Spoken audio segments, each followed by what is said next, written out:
Hello and welcome to the Auto 101. A bit of a different video today because we're not actually reviewing a car. We're taking a look at some tech. Call me, I was gonna make some MKBHD joke, but I can't think of it.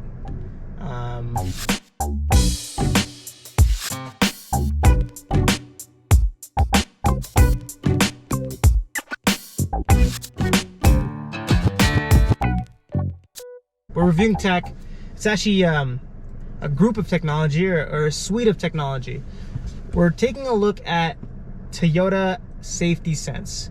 So Toyota Safety Sense is kind of their suite of technology or technology items that they include in all their cars to enhance driver safety. It's called TSS, Toyota Safety Sense. Their first generation of Toyota Safety Sense, they used to call it based on letters. So it's Toyota Safety Sense P and Toyota Safety Sense C, and it was all a bit confusing because the different letters meant that different things were included. But now for the current generation of Toyota Safety Sense, I have said that a lot already. For the current generation of TSS, they've simplified that. Now they have TSS 2.0 and TSS 2.5 Plus. So today we're taking a look at a brand new 2021 Toyota Corolla, and this car actually has Toyota Safety Sense 2.0 as standard. So shout out to Toyota for including these awesome safety features at such an affordable price. So let's take a look at what is included in Toyota Safety Sense 2.0 particularly, and my opinions on what I like about it, what I don't like about it, which particular of these items I find useful, and which ones maybe need a little bit more work. So stay tuned, I'll go through it, and then at the end, you guys can let me know in the comments what you think as well. So stay tuned. So we're on the highway right now. This is a great time to take a look at the active radar cruise control. The way that this cruise control works is you set it at a specific speed, let's say 90, and then it'll maintain your car's momentum regardless of if anyone comes in front of you. So if someone comes in front of me and they're going 80 kilometers an hour, then the car will automatically slow down to 80.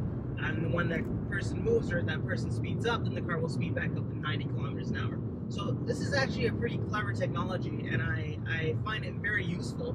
What I like about it is that you can actually set your distance. So I have a button here to set how far I want the car to maintain as a safe distance between this car and the car in front of me.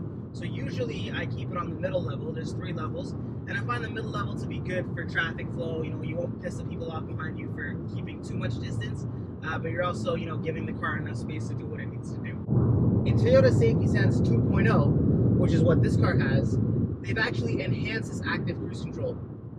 So now this car will maintain cruise all the way down to 0 kilometers an hour. So if you are in standstill on the highway, this car will slow all the way down to 0, and then it'll keep going as the speed goes back up. So I think that the active cruise control is actually the best part about this safety suite that Toyota has. All right, so now let's take a look at lane keep assist. So lane keep assist, you know, you've seen it in other cars before. You engage it here on this button, and the car will do its best job to make sure that you're staying in the lanes.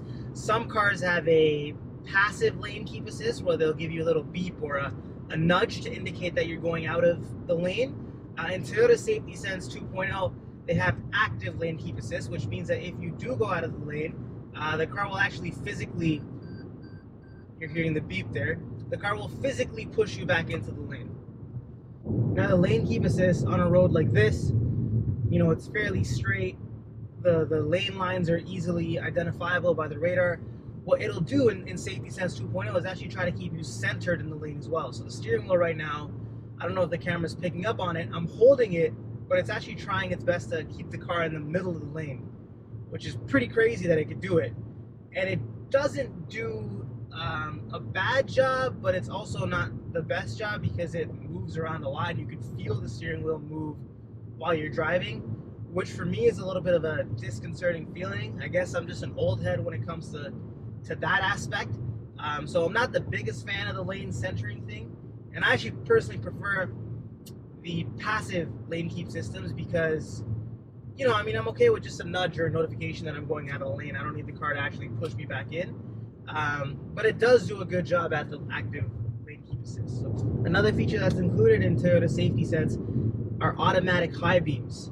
So when you put your stock in high beam mode, it'll actually detect in front of you if it needs to enable the high beams or not. And likely it'll switch them on. And if it sees a car coming or a pedestrian coming from the other side, it uses headlight and taillight detection to see if the high beam needs to be turned off. And when the coast is clear again, it'll turn it back on. Not a fan of this feature, I'm going to be honest. When I'm inside the car, I don't notice too much of an issue with the feature, but when I am in a situation where I see other people driving these Toyotas, I find that it's just really, really aggressive in how often it puts on high beams. So I'm definitely not a fan of that.